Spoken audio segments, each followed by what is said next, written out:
Welcome to my Tuesday morning vineyard ramble. And have you got your tea towels out? Hi Mum. Have you got your tea towels out? Let's take a look where we are today. Some of you may recognise it if you've been following the other rambles. But if not, let's take a look down here on the tea towel. So this vineyard isn't actually on the map. It's called La Grande Pièce, and it's basically near where that says the Chateau d'Aguilar. So if you've got your tea towels out, we're here, the closest area here is the Chateau d'Aguilar. And let's just take a look where we are, just to remind ourselves. The sun is just coming up. It's just starting to feel warm. Must be about 24 degrees. No wind at all. Look at that. See the olive tree? Just no wind there. It's lovely. It just so smells of the south of France. And the terroir. So over in this direction, just in the clouds over there, are the foothills of the Pyrenees, which is the Canigou. The Canigou Mountains just hiding in the clouds. There's also the village of Touchon is literally behind this olive tree. We're about 5 minutes out of Touchon in the Diane. Again, if you fancy joining me for the trip home in the Diane, we'll be doing that later. Coming around here, we have the Alba Mountains that are hidden, and we have the village of Paziol, for those of you who know the area, Paziol just over there. And pan round and you can just make out the Totteval Tower. So that's in the Roussillon. So the Roussillon border is literally 6 kilometres from here. So we're really on the edge. I like to be on the edge. We're on the edge of Languedoc, Roussillon. The Totteval Tower, oldest man in Europe, was found in Totteval in a lovely cave. Well, it wasn't that lovely. In a cave in Totteval. And then panning round. Behind here, oh look, can you just make out, the sun's quite bright now, just come up, and that's the Chateau d'Aguilar. Behind the Chateau d'Aguilar, which is an 11th century Cathar castle, we have the Mediterranean and the beaches of Le Cat. I actually went to a new beach on Sunday called at Port La Nouvelle, if any of you know that, Port La Nouvelle. I'm glad you're all getting your cups of teas out. Can I have one, Julie, please? Send it over. No sugar, no milk, black tea. And then panning round, Narbonne. This is the Narbonne direction.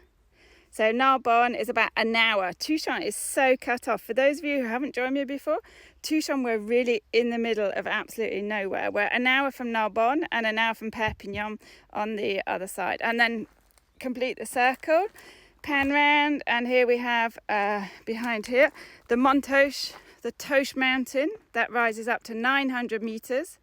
Here it's limestone, lots of underground water in there, which is good because it hasn't rained for 2-3 months, I think now. And then panning around this lovely olive tree.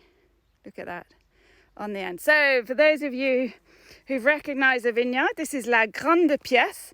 It's a 70-year-old vineyard, so it's an old vine vineyard, but it's actually new to us. We bought it this year, so this is the first year that we are going to harvest from this vineyard.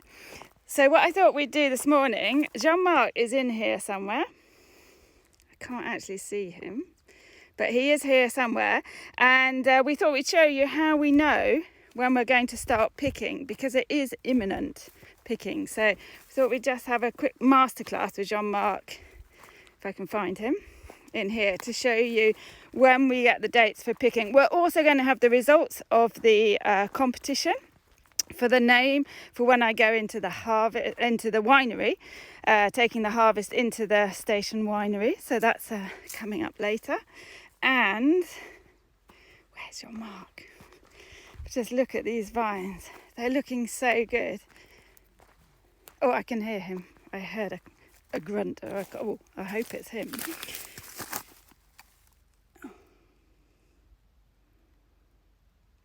So these are Grenache Gris. You can tell the grape variety by this lovely colour here. Look. These are Grenache Gris grapes. For me, they look like they're not quite ripe. Can you see there's like still green ones, very green ones in the bunch. So Grenache Gris, these are 70 years old, these lovely vines here. And we've taken them for a nice, gentle retirement. So these vines we bought off Monsieur Bonnet, who for years took them into the cooperative and we bought them this year, and we've turned them and farmed them organically. So we're basically giving these vines a lovely rest in their old age. We're not asking them to produce many grapes. They can now relax and just produce a couple of bunches per vine, but we want nice quality bunches per vine. So we're hoping these vines are really happy. Where's my husband? I can see him. Really happy now, and that they're producing small amounts but lovely Grenache Gris. And this harvest is going to be so exciting because this will be the first harvest that we've actually made from this vineyard. Oh, look here. So ah, c'est un blaireau? Non, c'est pas un sanglier. Oh, so anybody know who did this?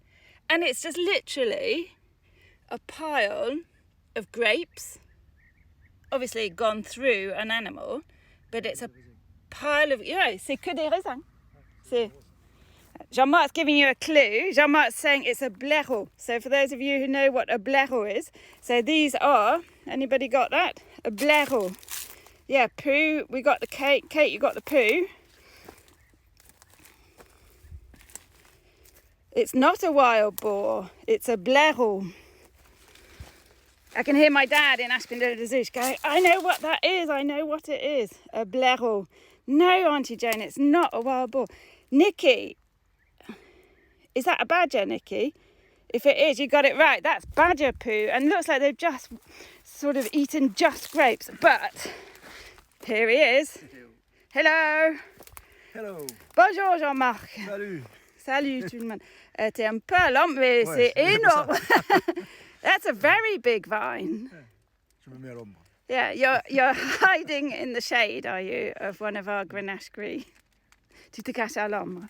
So, what are you doing? What are you up to, Jean-Marc? Je fais un prélèvement. So, tant que je prends le temps de... So, Jean-Marc's been out, and you can see he's got a bag full of, well, not full, a little bit full of grapes, of Grenache Gris grapes that he's picked from this vineyard. Et tu as pris de la même souche ou? Non, il faut faire des prélèvements à différents points de la vigne.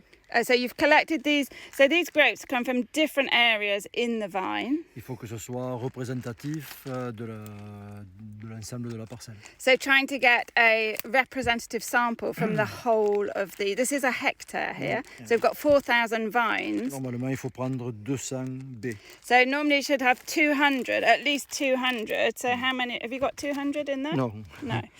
Si, Never mind. 10, il y en a peut-être 50, 60.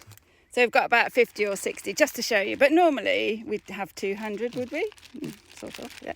Okay, so we've got the grapes in a bag, a representative sample. Et quand tu le prends de la grappe, tu prends comment tu peux montrer comment tu... La grappe n'a pas la même maturité partout. Donc il ne faut pas regarder... Quand tu prends dans la souche, il ne faut pas regarder où tu prends, comme ça, c'est parce qu'on a toujours tendance à aller... So what's really important when you're trying to get this representative sample is you don't always take from the same part in the bunch. And a great tip from Jean-Marc. Jean-Marc says, don't look at the bunch, because as soon as you look at the bunch of grapes, you're just attracted by the most ripe, attractive looking. Et après, il faut prendre certaines fois en bas. So sometimes you should take from the bottom, au milieu, some in the middle, vas-y, and some on top.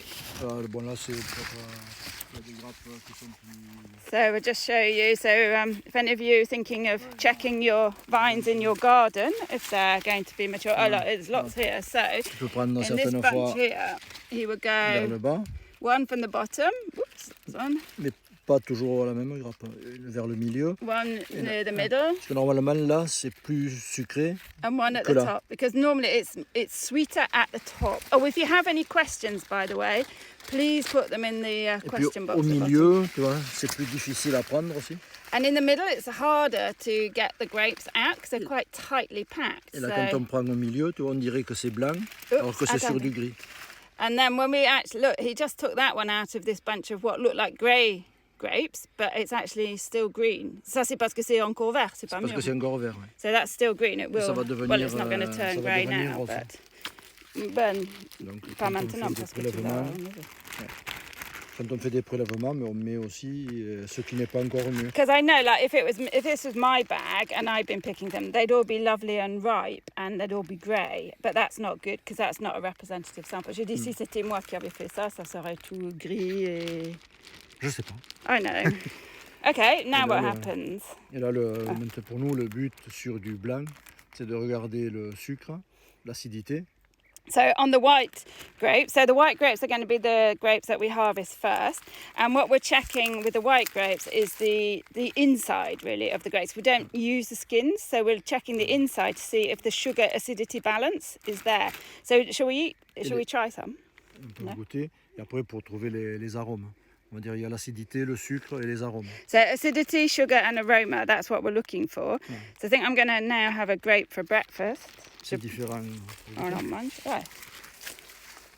Can I have a ripe one rather than a green one? So try this. There we go, a little Grenache Gris. Not sure. Yeah, let's try it.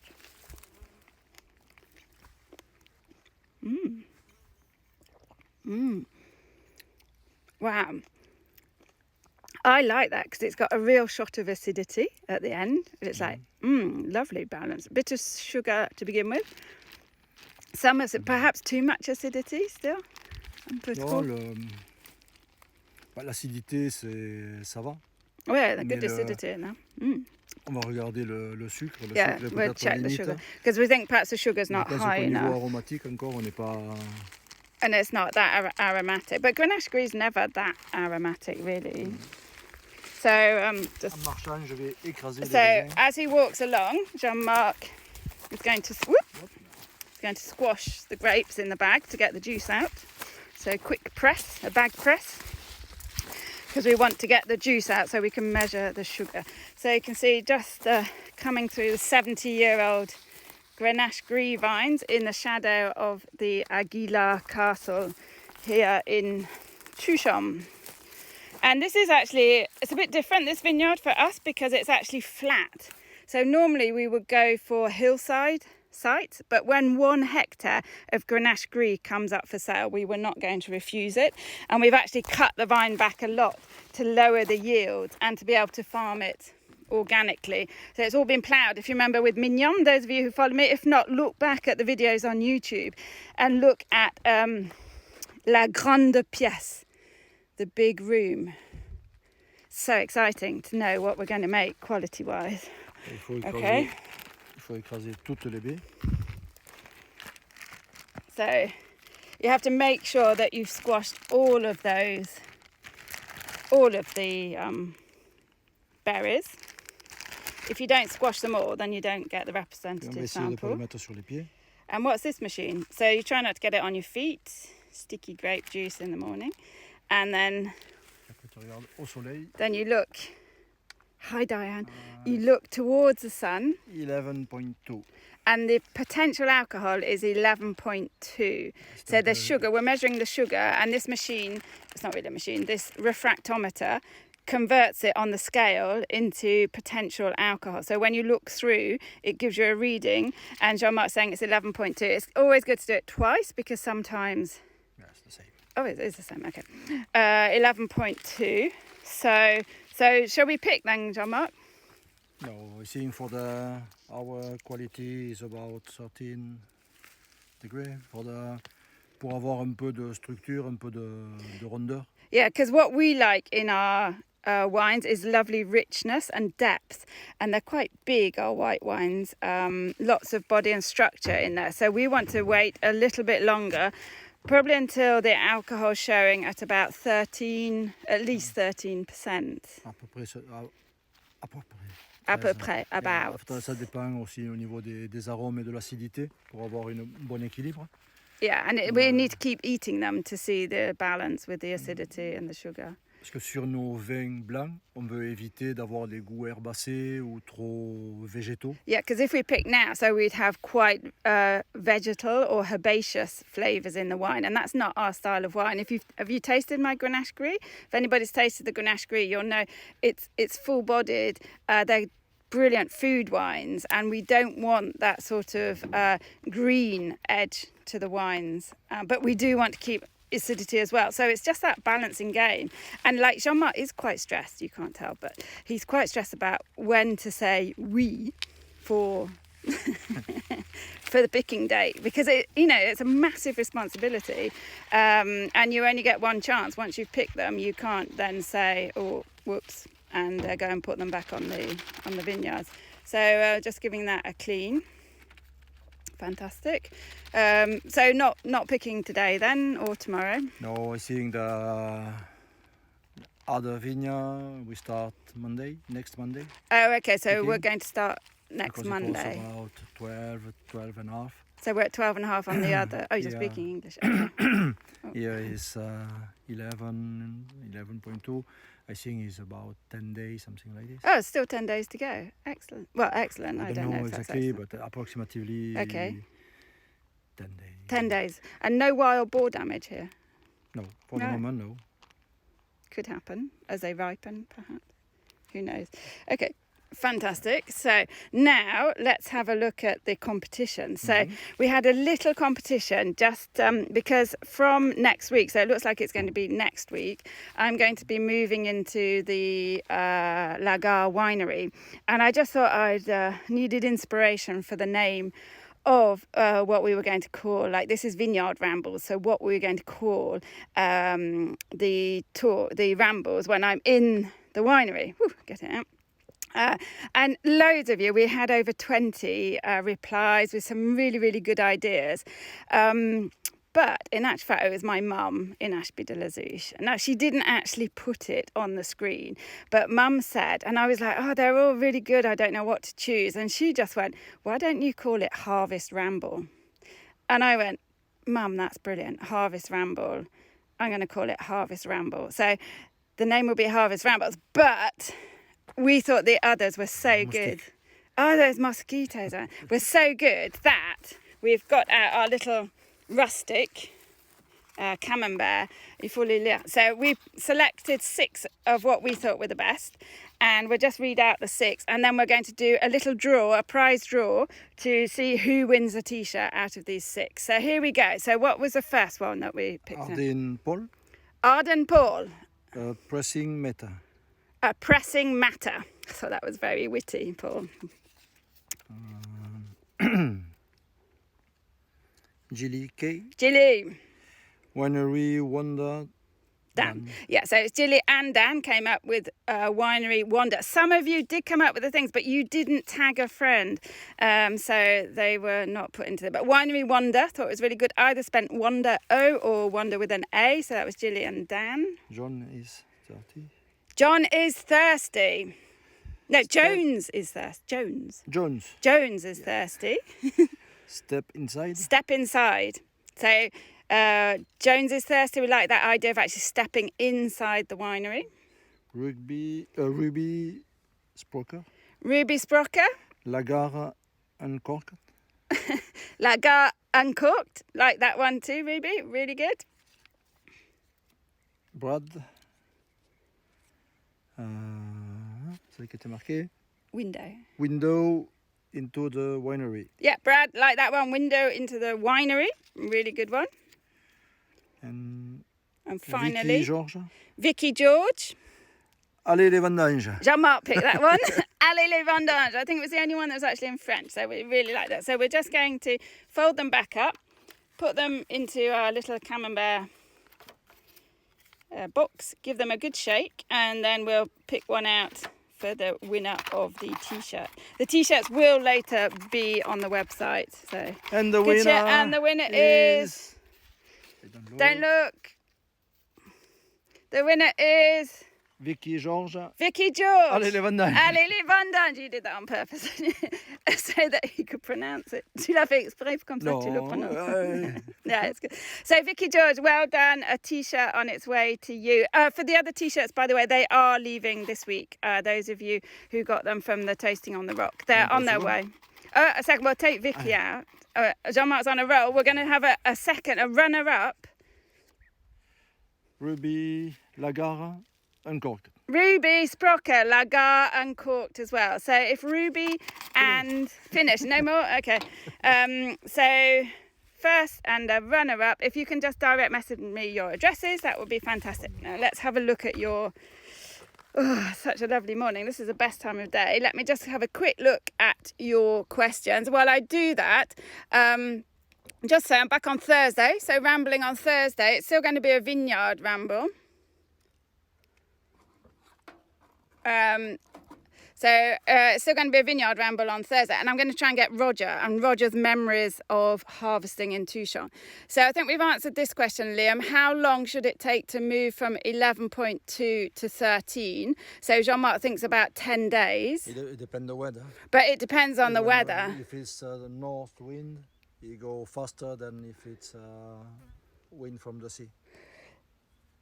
Si c'est vent du nord, la maturité. So if it's a north wind, if we get a north wind, it's going to ripen quicker. If it's a southern breeze off the sea, that damp, humid, floppy baguette wind, that's going to slow down the maturity. And if it's raining. And if it rains, ça retarde. That will delay it. And if it gets really, really stinking hot, that could stop it ripening as well. So, but average 10 days we're looking at. So somebody says, Nick, the Grenache Gris we drank on Sunday. Oh yes, that was my barrel aged Grenache Gris that spent 4 years in oak. It was 14%. Could you make a similar wine from this vine? Yes, and in actual fact, y a Nick qui demande si on peut faire le blanc barrique de cette vigne. Oui, yeah. So this is the same, it's Grenache Gris. So probably some of this will go into the Blanc Barrique 2020. But as exciting, we're actually going to make a small amount of orange wine, mainly from this vineyard. We've decided to do a blend for the orange wine. So we're going to do just a couple of 100 litres of an orange wine. So that's coming up this year as the newie at Domaine Jones. Nikki Alto demande, do different areas of the same vineyard ripen at different times, or not really? Est-ce que les différents endroits dans la même vigne mûrissent à notre vitesse que... Ça peut arriver, oui. Et là, ça arrive là? That can happen, Nikki. Good question. Ça peut arriver parce qu'il y a des souches où il y a plus de raisins qu'à d'autres. Et le fond de la parcelle n'a pas le même sol que le haut de la parcelle. In actual fact, the bottom of this parcel down here, parcelle, la grande pièce, it's down nearer the river. So it's actually got more sort of river deposit on that. So the soil's a bit different. Donc ça mûrit plus vite ou moins vite là-bas? Là-bas, disons que le sol est différent, mais il y a moins de raisins que sur le haut.